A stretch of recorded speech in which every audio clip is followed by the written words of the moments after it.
On a Tuesday morning, cloaked in the soft melancholy of a drizzle, when the sky was a canvas of grays, and the world seemed to whisper for the comfort of blankets and books, I found myself lingering in the solitude of my kitchen. The kind of day that begs for introspection, for the slow sipping of chamomile tea, and the gentle turning of pages in a story that mirrors life's own quiet moments. I was 52, residing alone in a quaint cottage on Maplewood Lane, a street where familiarity was a facade, where greetings were warm but shallow, and where the exchange of sugar was as deep as relationships went. Life here was predictable, yes, but it carried the subtle ache of loneliness. As I sat, my gaze wandered out to the rain-kissed garden. The hydrangeas, heavy with water, bore blue petals that seemed to weep with the sky, and the oak tree in the backyard danced a slow waltz with the breeze. In this moment of quiet reflection, a sudden knock at the door jolted me from my reverie. I wasn't expecting visitors. My son David was ensconced in the city's hustle, and my friends were bound by their own commitments. Hesitation held me for a heartbeat before I placed my teacup down and approached the door. Upon opening it, I was greeted by the sight of Mr. Thompson, my neighbor from 2 doors down. A tall man in his late 60s, his silver hair gleamed like the morning light, and his eyes held a kindness that was both comforting and curious.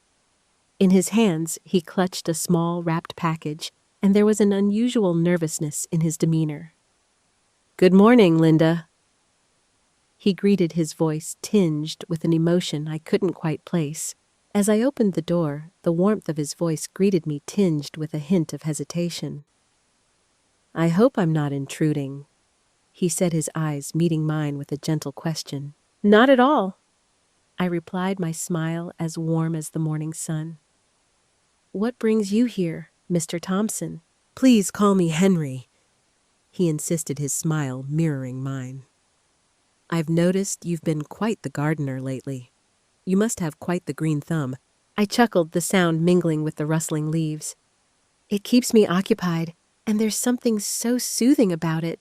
He nodded, understanding, then extended a hand holding a package. "I came across this at the farmer's market over the weekend. It made me think of you. It's just a small token to add a splash of color to your day." The gesture caught me off guard, a wave of emotions crashing over me. No one had given me such a thoughtful gift in years. I accepted the package, its weight comforting in my hands. "Thank you, Henry. That's incredibly kind of you." He shuffled his feet, a hint of bashfulness in his stance. "Well, I'll let you get back to your morning. Have a lovely day, Linda." "You too." I called after him, watching as he retraced his steps down the garden path to the sidewalk. Once the door was closed, I unwrapped the package to reveal a stunning ceramic planter, adorned with intricate flowers and vines as if it had been plucked from my own dreams. I traced the smooth contours with my fingertips, a cocktail of gratitude, curiosity, and an unnameable feeling swirling within me. Later that afternoon, I decided to plant a small fern in the planter, setting it on my porch. As I worked, my eyes often wandered down the street towards Henry's house. It struck me how little I knew about him beyond the fact he was a widower and had lived on Maplewood Lane for as long as I had. The next day, inspired by his kindness, I baked a batch of oatmeal cookies. With my grandmother's cherished recipe in hand, I made my way to Henry's home, the crisp air kissing my cheeks as I walked. When Henry opened the door, his face lit up with a mixture of surprise and delight. "I wanted to thank you for the planter," I said, extending a plate adorned with freshly baked cookies. It was such a thoughtful gesture. His eyes sparkled with warmth, crinkling at the corners as he smiled. "You didn't have to do that, but thank you. Would you like to come in for coffee?" I paused, considering the offer, then nodded. "I'd like that very much." His home enveloped me in its cozy embrace walls, lined with shelves overflowing with books and a crackling fire in the living room. We settled at his kitchen table, where the aroma of brewing coffee mingled with the scent of my cookies. Our conversation flowed effortlessly, touching on gardening adventures in distant lands and cherished books. I was astounded by how easily words came, how the air between us felt charged with a new kind of intimacy. As twilight painted the sky with hues of orange and pink, I walked back home, my heart unexpectedly full. It wasn't merely the gift or the exchange of cookies. It was Henry's genuine attention, his seeing me not just as the neighbor 2 doors down, but as someone worthy of his time and care. That night, lying in bed, I pondered the profound impact of this simple act of kindness. It had opened a window to something fresh, something I hadn't realized was missing from my life. The days following Henry's unexpected gift seemed imbued with a new vibrancy. It was as if the world had subtly shifted, unveiling shades and colors previously unnoticed. The rain ceased, and sunlight bathed Maplewood Lane in a golden glow, transforming my garden. Flowers bloomed with a newfound vibrancy. Leaves seemed greener, or perhaps it was my own vision that had been altered, seeing everything through a lens of renewed appreciation. After our serendipitous coffee chat, thoughts of Henry began to weave through my mind with increasing frequency. The effortless flow of our conversation, the ease with which we connected it, wasn't merely the subjects we broached. It was the profound way he absorbed each word I uttered, as if every syllable held the weight of the world. This kind of heartfelt attention, I realized with a pang, had been absent from my life for far too long. A few days hence, as I was delicately pruning my beloved roses, the soft crunch of footsteps on the sidewalk caught my attention. Glancing up, I saw Henry, his hands nestled in his pockets, a gentle smile playing upon his lips. "Good morning, Linda," he greeted, pausing at the boundary of my garden. "Those roses are truly breathtaking. You have quite the green thumb." Wiping my soil-stained hands on my apron, I returned his smile, warmth spreading through me. "Thank you, Henry. They are my heart's delight. Would you care to take a closer look?" He nodded eagerly, and I led him through the gate, pointing out the rich tapestry of colors, the deep velvety reds, the delicate pinks, and the pristine whites. He listened with rapt attention, his curiosity evident as he inquired about each variety. "You know," he mused after some time, "I've always harbored a desire to cultivate a garden like this, but patience has never been my forte. I admire your commitment." "It's not as daunting as it seems," I replied, my voice softening with affection for my floral companions. "It merely requires time and a touch of love." He chuckled, a light, pleasant sound. "Perhaps you could impart some of your wisdom to me," he suggested, with a hopeful tilt of his head. A brief hesitation, then my decision was made. "I would be delighted to. Why don't you come by tomorrow morning, and we can embark on this journey together?" His eyes sparkled with anticipation. "I'd like that very much, Linda." "Thank you." The following morning, as the sun cast its first golden rays, Henry arrived dressed in old jeans and a flannel shirt, ready to learn the language of the garden. I handed him a pair of gardening gloves, and together we stepped into the world where patience and love bloom in equal measure. As the sun began to cast its warm glow over the neighborhood, I slipped into my gardening gloves and showed Henry the art of soil preparation. Together, we toiled side by side, our laughter mingling with the soft sounds of digging, planting, and watering. It was unexpectedly delightful, and I discovered an enjoyment in his company that I hadn't anticipated. As days unfolded into weeks, our gardening rendezvous became a cherished routine. Mornings would find us sometimes at my doorstep, sometimes at his, engaged in the nurturing of our little plots. But our time together was about more than just tending to plants. It was about the rich tapestry of conversation, the shared laughter, and the deepening bond between us. One afternoon, after we had lovingly placed a row of tulips in Henry's backyard, he proposed a brief respite. We settled on the porch where he produced a pitcher of iced tea. Sipping our drinks, we watched the birds dance around the yard, their carefree flitting a mirror to our own lightheartedness. "You know," Henry began, his voice thoughtful, "I've lived on this street for over 2 decades, yet I've never truly known my neighbors. I suppose I've always been somewhat of a recluse." I nodded, his sentiment resonating within me. Yes, it's all too easy to become ensnared in our own little bubbles, oblivious to the vibrant life just next door. He turned to me, then his gaze, penetrating, filled with sincerity. "I'm glad you moved in, Linda. You've breathed new life into this place, made it feel like home once more." His words struck a chord, swelling my heart, and I felt a lump form in my throat. "Thank you, Henry." I managed, my voice thick with emotion. "That means more than you could know." We sat in a silence that was anything but empty. It was a comfortable understanding, quiet, filled with unspoken appreciation. The sun warmed my face, the breeze was tender, and for the first time in what felt like an eternity, I was enveloped in a profound sense of peace. How often do we overlook the simple joys, the profound connections right at our doorstep? As the weeks unfurled like the petals of a flower, Henry and I found ourselves drawn closer, our bond deepening with each shared secret and laughter. We exchanged more than just gardening wisdom. We delved into the rich tapestry of our lives, our families, and our dreams. I discovered that before his retirement, Henry had been a beacon of knowledge as a teacher. His love for jazz music was as profound as his affection for the golden era of cinema.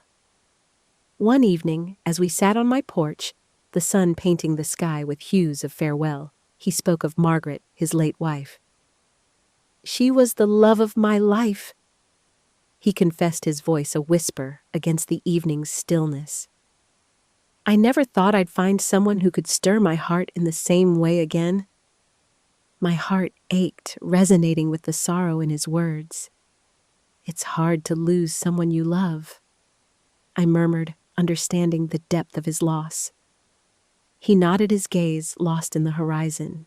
"But I believe she would be pleased to see me like this, spending time with someone who brings joy to my days." His words lingered in the air long after he had left, echoing in the silence of my home. That night, I lay in bed, my eyes tracing the patterns on the ceiling, my thoughts circling around Henry and the unexpected, beautiful friendship we had cultivated. It wasn't something I had foreseen or planned, yet it had woven itself into the very fabric of my life. As sleep began to claim me, I pondered the paths our journey might take. Isn't life always testing us? Just when we believe we've found our balance, something comes to shake us awake. For Henry and me, that something was a storm, a formidable tempest. It was late September, the air unusually warm, a deceptive calm before the storm. The leaves had just begun to change, draping our neighborhood in a palette of gold and red. Henry and I had grown inseparable, not just in our gardening endeavors, but in sharing. As the evening deepened, our days filled with shared meals, cozy movie nights, and spontaneous little adventures to nearby towns, it felt as if we were weaving something extraordinary, something truly authentic. But then the storm began to brew. It started with a low, distant rumble of thunder, and soon a menacing line of clouds loomed ominously on the horizon. By nightfall, the wind had escalated, and the rain was no longer a gentle shower, but a torrential downpour. I stood at my living room window, the glass trembling under the force of the storm. The trees outside danced wildly, their branches bending in the gale, and the rain pelted down, each drop a fierce attack on the quiet of the night. The power flickered once, twice, then surrendered to the darkness, leaving my house in an eerie silence save for the howl of the wind. I groped in the dark for a flashlight, lighting a few candles to cast a warm glow against the chaos outside. But as the storm intensified, a growing sense of foreboding took root in my heart. Then, amidst the cacophony of the storm, I heard it a loud, jarring crash, followed by the unmistakable sound of wood splintering. My heart leapt into my throat. Fear surged through me. Grabbing my raincoat and flashlight, I dashed into the storm, the wind tearing at my clothes, rain seeping through in seconds. Guided by the noise, I found myself at Henry's place. There, in his backyard, lay the culprit, a massive oak, its ancient trunk now a fallen giant, having succumbed to a lightning strike. It had crashed through part of his roof, its branches a chaotic web against the sky. "Henry!" I shouted, my voice barely cutting through the storm as I pounded on his door, my heart pounding in tandem. The door swung open, revealing Henry visibly shaken, yet miraculously unscathed. "Linda!" he said, his voice strained with concern. "I'm fine, but the tree, it's come through the roof." Stepping inside, I shone my flashlight around, revealing the extent of the damage. The tree had not just invaded, but had claimed a corner of the living room, scattering debris in all directions. Rain now poured freely through the gaping hole in the roof, drenching the carpet and furniture, turning the once cozy space into a scene of devastation. "Come on, we need to get you out of this place," I exclaimed, gripping his arm with urgency. "It's not safe here." He paused, his gaze sweeping over the chaos that once was his home. "But my house," he began, only for me to cut in, "can be repaired, Henry. You, however, cannot stay here tonight." There was no resistance as I helped him pack a few essentials, clothes, his medications, and a cherished photo of Margaret. We ventured out into the relentless rain, making our way to my sanctuary. Once we were safely inside, I offered him a towel and a fresh set of clothes. "Go get changed," I urged. "I'll whip up some tea." By the time he descended the stairs, the aroma of chamomile filled the air, and the fire danced in the hearth, casting a warm, inviting glow. He looked utterly drained, the weight of the night's events etched into his features. "Thank you, Linda," he murmured, his voice barely a whisper. "I'm at a loss without you." I passed him a steaming mug of tea and settled beside him. "You don't need to thank me. That's what friends do," I reassured him. We sat in a comforting silence, the storm's roar outside a stark contrast to the serene crackling of the fire. The power was still out, yet the candle's soft light enveloped us, creating a haven amidst the turmoil. After a moment, Henry spoke, his voice tinged with nostalgia. "This scene, it brings back memories of a night with Margaret during the hurricane. We were young, just married with little to our name, but we had each other, and that was everything." I felt a smile tug at my lips, a lump forming in my throat. "She must have been a remarkable woman." He nodded, his voice softening further. "She was. And you, Linda, remind me of her in so many ways." His words struck me unexpected, and touching warmth spreading across my cheeks. Henry reached across the table, his hand enveloping mine, his grip warm and steady. "Linda," he began, his voice a gentle whisper. "I know this might not be the perfect moment, but I must say it. These past few months with you have been more precious than I could ever express. You've brought a radiance back into my life, and I'm not ready to let that go." I gazed into his eyes, those windows to his soul, seeing the earnestness and fragility within. My heart, usually a fortress of fear and doubt, now pounded with the thrill of hope. "Henry," I replied, my voice barely above a whisper, "you've illuminated my life as well. I didn't grasp how much I needed someone like you until you appeared." He smiled, a slow, warm curve of his lips that sent my heart soaring. "Then, perhaps," he suggested, his voice tinged with optimism, "we can navigate this path together." I nodded, a serene calm washing over me. Together we faced the tempest outside, but within these walls it felt as if the sun had burst forth. We lingered, hands clasped, talking into the late hours until the rain ceased, and the dawn's first light tiptoed through the windows. The morning after the storm broke clear and luminous, the kind of day that whispers of new beginnings.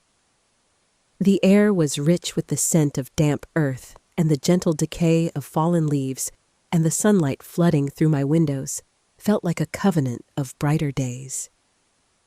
Henry and I sat at the kitchen table, our mugs of coffee, steaming slices of toast adorned with jam.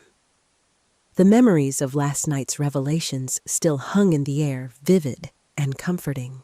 I should call the insurance company. Henry broke the tranquil silence, his mind shifting to the practicalities of our situation. And maybe we need a contractor to assess the damage. I nodded, my hand reaching across the table to squeeze his. We'll sort it out, I affirmed, one step at a time. As Henry's smile graced his face, his eyes warmed with a profound gratitude. I don't know what I'd do without you, Linda.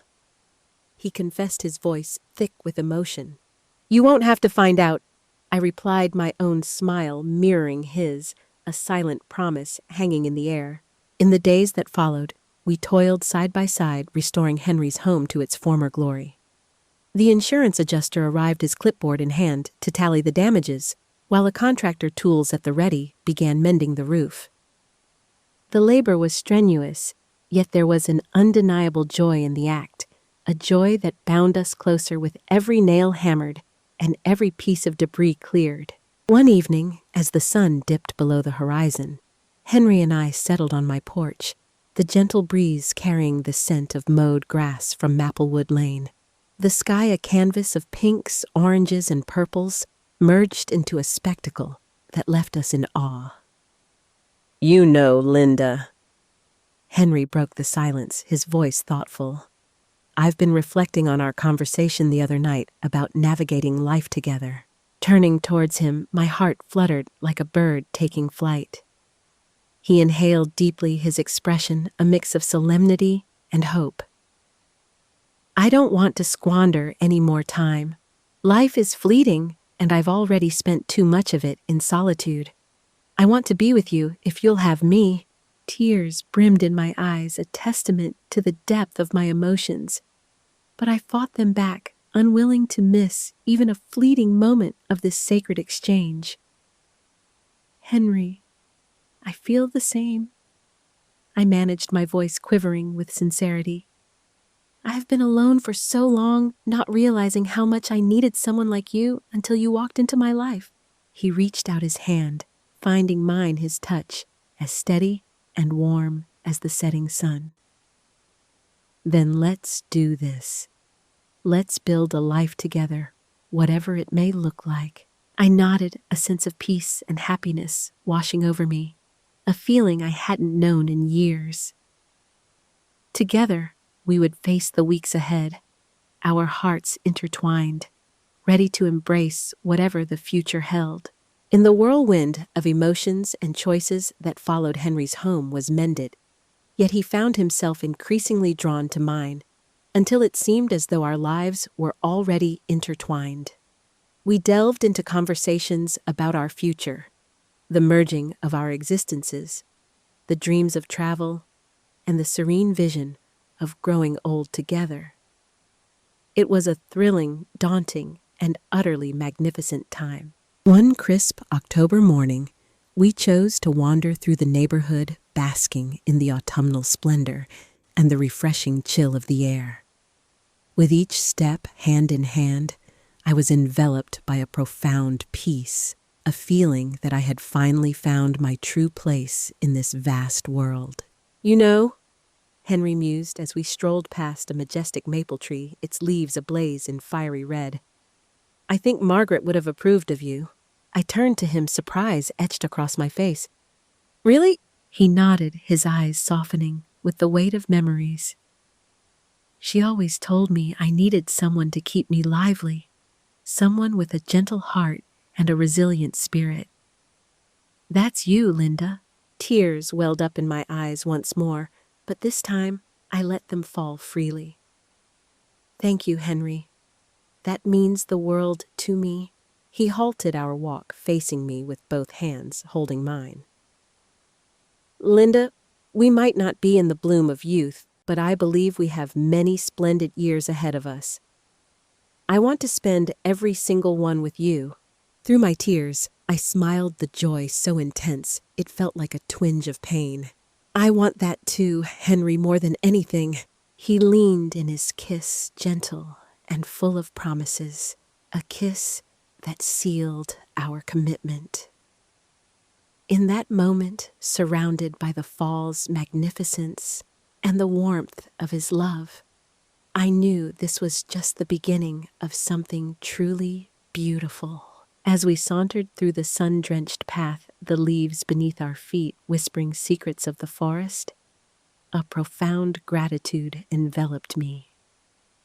For Henry, for the tapestry of our shared existence, and for the serendipitous kindness that had woven us into this moment. Life with its unpredictable pitches had tested us, yet we emerged not just unscathed, but fortified. And now, as I gazed towards the horizon of our future, a certainty settled in my heart. Whatever trials might come, we would confront them hand in hand. Isn't it true that life's most exquisite gifts often arrive when we're least prepared? As we close this chapter, I extend my heartfelt thanks to each of you for joining us on this journey. Your presence has enriched our story. Please share your thoughts in the comments below. Give us a thumbs up if this tale touched your heart, share it with those you love, and don't forget to subscribe for more stories that celebrate life's unexpected joys. Thank you from the bottom of our hearts.